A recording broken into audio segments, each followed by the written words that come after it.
Kids today, they are lazy, entitled and self-obsessed. Their expensive avocado toast diets and Netflix binging weekends means they can't get on the housing ladder, and they're snowflakes, lacking resilience that older generations have. Or are they? In today's show with best-selling author Bruce Daisley, we look at the evidence behind resilience in children to finally answer, are younger generations truly weaker than older ones? But first, here's a podcast I'd recommend. Creative Elements is hosted by Jay Klaus and is brought to you by the HubSpot podcast network. Now, Creative Elements goes behind the scenes with today's top creators. Jay is brilliant at running these narrative interviews, which explores how creators like Tim Urban and James Clear are building their audiences today. What I love about Creative Elements is how it gives you the tools and confidence to do the same if you're growing your audience. Now, there are a few great episodes I'd recommend. I'd recommend episode 2 with the Atomic Habits author James Clear. That is brilliant. Episode 100 is great. On it, Jay looks back at his podcast and discusses how he grew it. And I really enjoyed lesson 103 as well with Sam Parr. So go and listen to Creative Elements wherever you get your podcasts. Turn on the TV and listen to a debate on children today, and you'll probably hear an argument along these lines. Yorkshire shepherdess says parents are to blame for creating a generation of useless children. For today's agenda, we're asking, why is it that so many of our children are struggling? Can we raise our kids to be resilient and ultimately help them lead happy, fulfilling lives? And welcome back. Today we are talking about raising our children to be resilient. So I think one of the consequences of that is that we do have a reasonable percentage of young people overprotected and overscheduled and under-challenged in some sense. And so they're not very resilient. Today's kids have had it hard, from being branded snowflakes to being accused of prioritising avocados over houses. They are repeatedly called less resilient than older folk. But this isn't a new phenomenon. Almost every generation over the past 1,000 years have claimed that younger generations aren't as tough as they used to be. So is there any truth in it? Are millennials and Gen Z really weaker and less resilient than boomers or Gen X? To help, I spoke to Bruce Daisley, best-selling author whose latest book, Fortitude, looks at resilience and tries to see if it's really declining. Here's Bruce. So I guess through the course of the book, I posit that resilience, fortitude, synonymous term really, but resilience comes from three things. It comes from identity, it comes from community, and it comes from a sense of control, a sense of personal agency. And,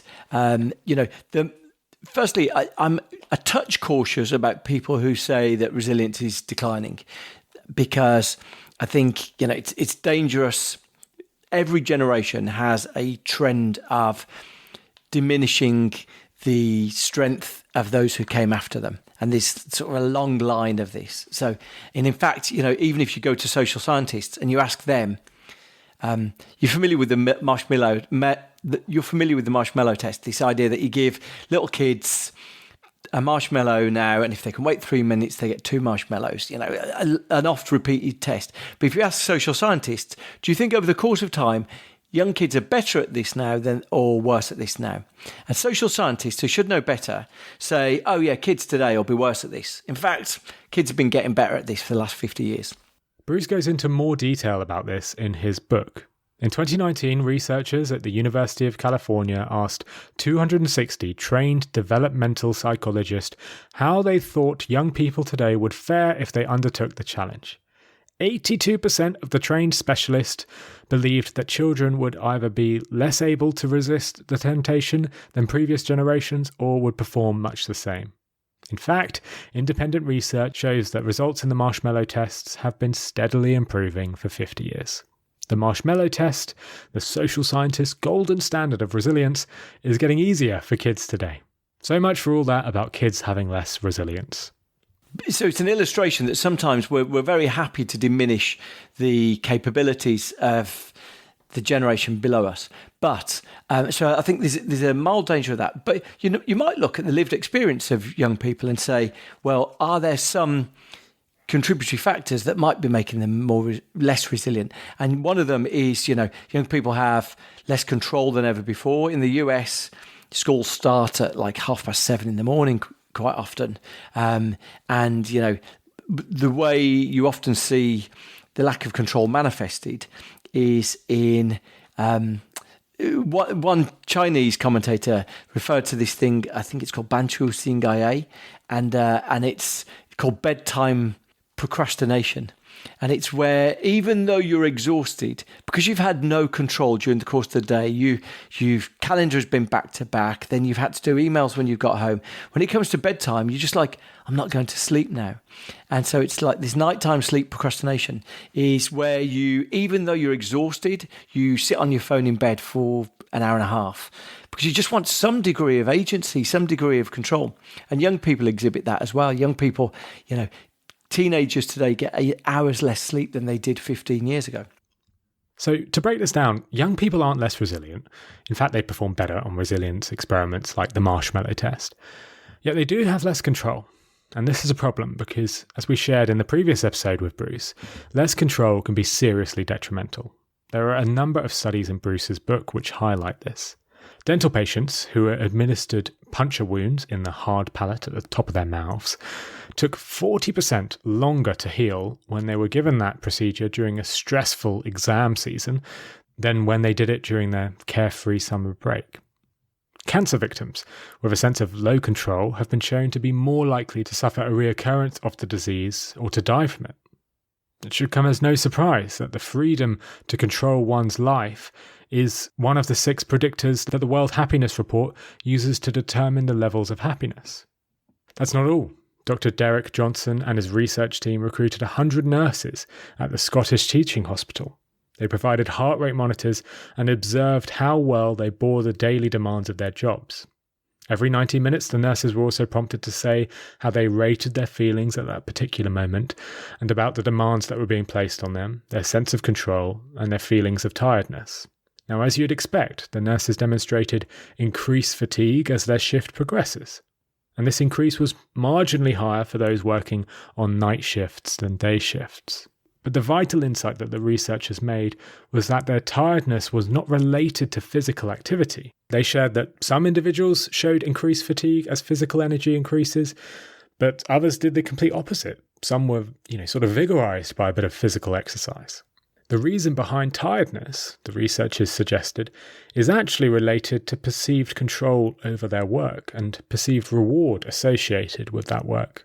If we feel we're in the driving seat as we perform a task, we feel more energized. If we don't, then energy levels drop and we feel exhausted.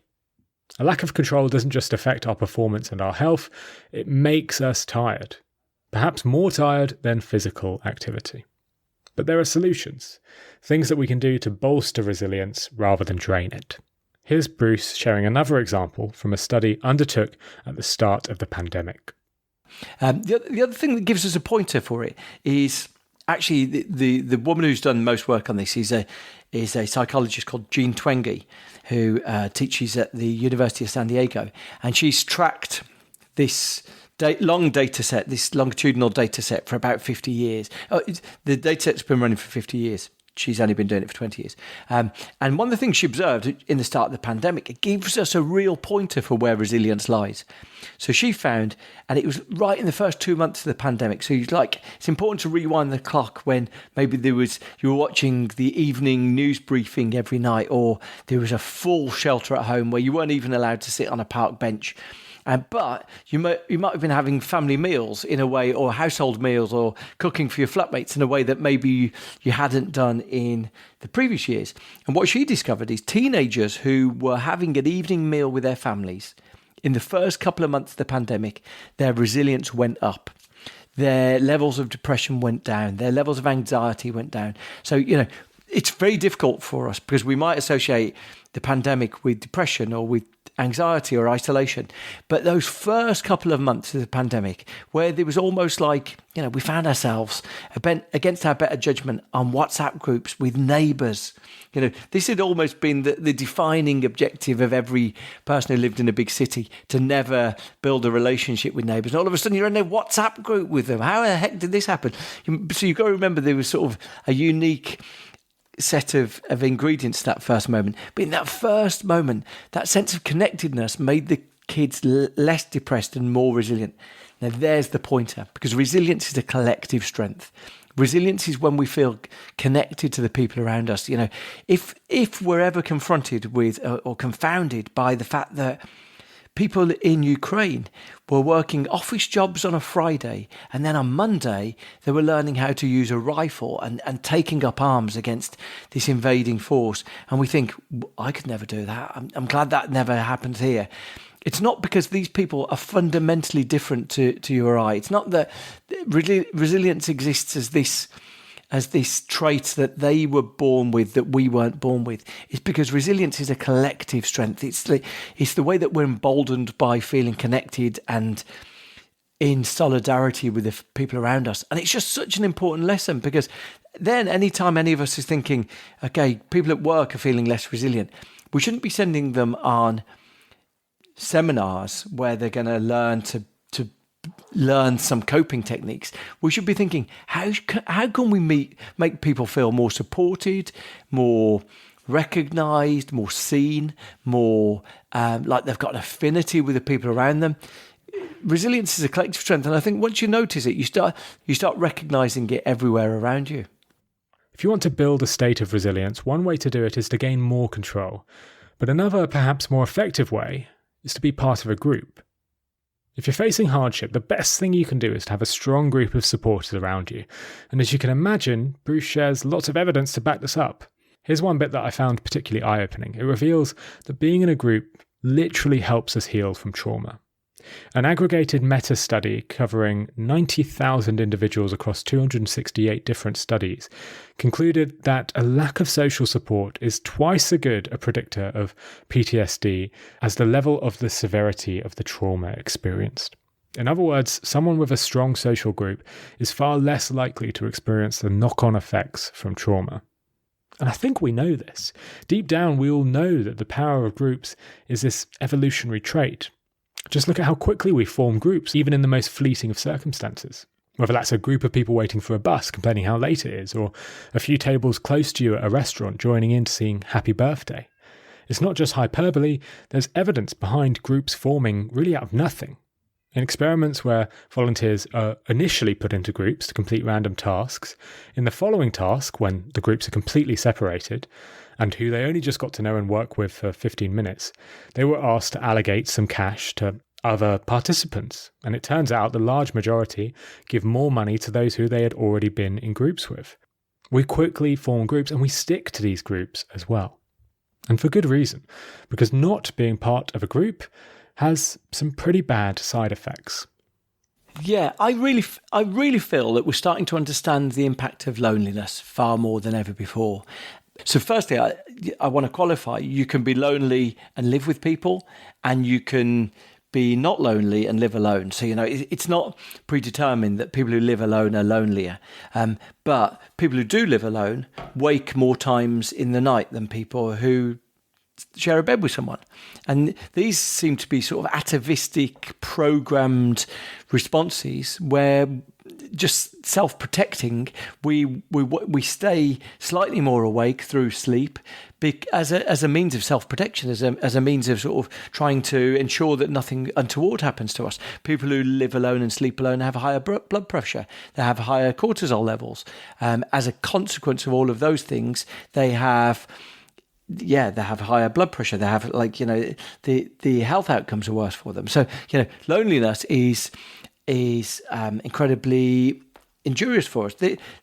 Probably the iconic book that was written in the US and became very well known there about the turn of the millennium was a book called Bowling Alone by a guy called Robert Putnam. And, I think he says in his revised edition a couple of years ago, he says that, if you're not part of a group, but you smoke, I would advise you start grouping before you start quitting. Because being part of a group, feeling connected to other people is one of the best things that you can do. There's fascinating evidence behind this that Bruce shares in his book. One group of experts examined 148 studies involving more than 300,000 heart attack patients over a period of time that averaged 7 years. They found that the single biggest predictor of heart attack survival was not giving up smoking. That was the second highest factor. No, the biggest factor was stronger social relations.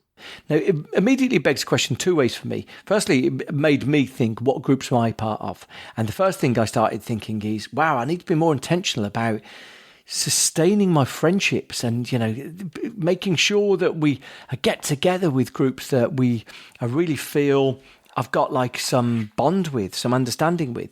And secondly, it sort of begs the question about work. It's like, okay, actually, I think a lot of us are really open-minded. We can see the benefit of working remotely. We can see, the aspect of getting aspects of our job done. But in addition, we possibly need to understand that there's something human about feeling part of something, feeling that we're all in this together, feeling that we are connected to the people who, maybe we work with, maybe they're friendship groups outside of work, but servicing those relationships is not only a concession to our job. It's not only that we sort of we've bought into the story of work, but actually it's really critically it's a really important part of feeling human.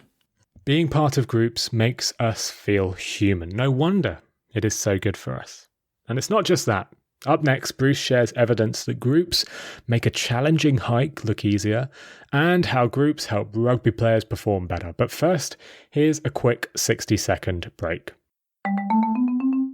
Now, while 2022 wasn't a terrible year for me and this show, I sure did complicate a lot of things. I spent a lot of time testing TikTok, as you know, spent a lot of time testing YouTube, newsletters, and all of this made things pretty complicated. One of my goals next year is to try and keep things simple.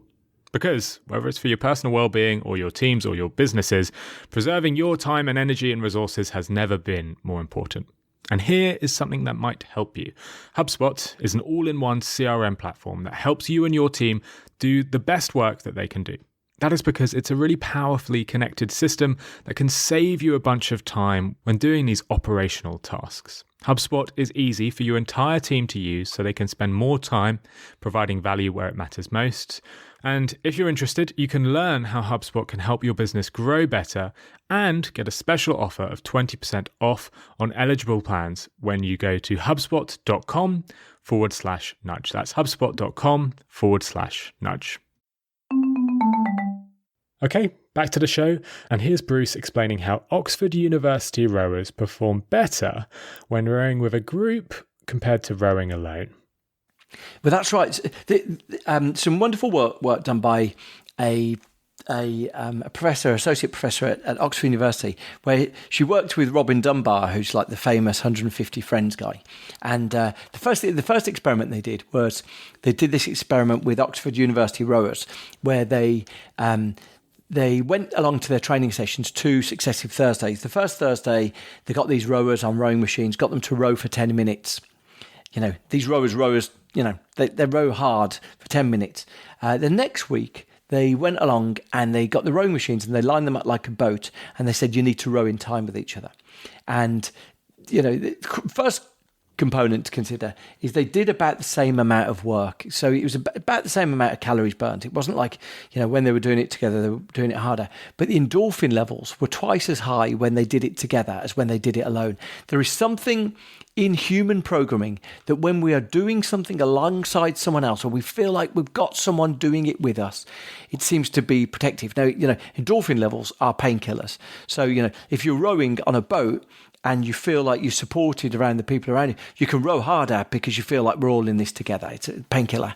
But she also looked at this experiment where she interrupted people on a college campus. And she said to them, can you put this backpack on and will you run up this hill? And before they ran up the hill, she asked them to estimate what they thought the gradient of the hill was. And she showed them some examples and so they could benchmark it. And if they were with someone, they estimated the hill was a lower gradient than if they were doing it on their own. And, she did another experiment, actually, where she went to, I think, the Oxford University rugby team, and she got them to do this exercise at the start where they were synchronized together. It might have been a clapping regime or something like that, or some exercise where they were doing something together. So activating those endorphins. Then she got them to do this 6-minute training drill. And they finished it about 3 to 4% quicker. And these are fit people, like they don't have and they 3 to 4% quicker if they'd done the synchronized training regime together. So it's just these little pointers. The default setting for human beings is feeling synchronized to people around us. That's incredible, right? I mean, sure, these are amateur rugby players, but they're still playing for Oxford University, and a 2.5% increase in improvement just from doing a synchronised warm-up is huge. It makes me wonder about all these solo sports: tennis, athletics, swimming, gymnastics, snooker, and even darts. How much could these sports people improve by warming up with a group rather than warming up alone? Because a 2.5% difference at the top level, well, that's the difference between bronze and gold. We also heard how endorphin levels raise for teams that do activities in sync. But you don't even have to be part of a team to experience this. Just head to your local musical. According to Joe Delvin, a doctor at the University of College London, synchrony even occurs among strangers who find themselves making up a theatre audience. As Bruce shares in his book, the team monitored the heartbeats of people attending a West End musical, and they found that those heartbeats sped up and slowed down in unison. The researchers said that usually a group of individuals will have each of their own heartbeats, rates, and rhythms with little relationship to one another. But romantic couples or highly effective teammates will actually synchronize their hearts so they beat in time with each other. Now, this is astounding on its own, but Delvin's research goes on to show that you don't even need to be romantically engaged with someone to synchronize your heart rate. Just watching the same musical can do it. It probably means it's a really good place to take someone on a first date. But don't bank on that. I haven't found any evidence to back it up. Now, I'm coming to the end of my chat with Bruce, but before he went, I wanted to ask him something. See, we were chatting on a Friday afternoon, and on Saturday morning across the world, and especially in the UK, hundreds of thousands of people get together at their local park to take part in something called Park Run. It's a volunteer-led 5K run that millions of people have done around the world. I should mention that the volunteers don't actually take part in the run. Instead, they organise and direct people around the route and take the times as well. Thousands of people volunteer every Saturday morning too. Now, as a keen runner myself, I wanted to know, does Bruce think that doing a park run is a good way to build group cohesion? There's an interesting thing about parkrun. So parkrun is when you look into the well-being of the people who do it and the well-being of the people who volunteer for it. So I guess the people who do it are broadly individual. Turn up and you do a run. You might do it with friends. And the people who volunteer are just hanging with people. They're volunteers. They're self-organising. And the well-being and the health of the people who volunteer improves more than the people who do the running. That sense of feeling connected, I'm part of something, we're all in this together. We're doing this for the good of people, we're doing this to make the world a better place. That seems to be as enriching as actually doing the activity. There's a really interesting body of research that looks at this. So quite often when we get people to do group exercise activities and we measure the health outcomes, we think, this demonstrates how good exercise is. But then when you say, okay, but hang on, are we definitely measuring the right thing here? How about if we measure these individuals getting the benefit of being in a group and maybe we don't get them to do any physical activity? So that's what Alex Haslam and some researchers did. They said, okay, let's do it. Firstly, let's get some old people to come along and do a weekly aerobics exercise. Then get a group of other people to come along and do a weekly art exercise or a debate exercise, a conversation exercise, a reminiscence exercise. And what they discovered was that the health uplift was as strong for the people who'd been in the reminiscence exercise as it was for the people who did the aerobics. And so it begs the question, hang on, have we been measuring the wrong thing? Is actually the magical benefit from being part of a group, from laughing with people, from interacting with people. And we've mistakenly thought it's these people turning up and doing aerobics. Oh, gee, Bruce is good, isn't he? Such a wealth of information. So let us recap quickly. Kids aren't less resilient today. Nope, there's evidence that suggests they're more resilient. But the conditions that help build resilience, like control, are being taken away from them, with limits on their freedom and even things like schools starting earlier. And it's not just control, groups too help build resilience. So much so that if you're trying to quit smoking, you should join a group first. And if you're warming up for a sporting event, make sure you do it with a partner. Now, if you are looking to join a lovely group of people, then consider joining my newsletter. There are over 1,500 of you on there already, and you're each receiving psychology-inspired tips to help you make smarter decisions. If you want to sign up, you can click the link in the show notes, or you can head to nudgepodcast.com and click newsletter in the menu. Please also go and pick up a copy of Bruce's book. I've shared this before, but I've never taken so many notes whilst reading a book. It's an absolute treasure trove of insight, but it's still easy to read. He finds that great balance of showcasing evidence, but also telling a compelling story at the same time. I've left a link to his book in the show notes if you want to pick up a copy. That's all for today, folks. I'm your host, Phill Agnew. I spent hours putting together this episode. So if you want to learn what goes on behind the scenes and learn more of this stuff, then follow me on Twitter and LinkedIn. Just search Phill Agnew and you'll find me on there. Thank you all for listening to this episode. See you all next week.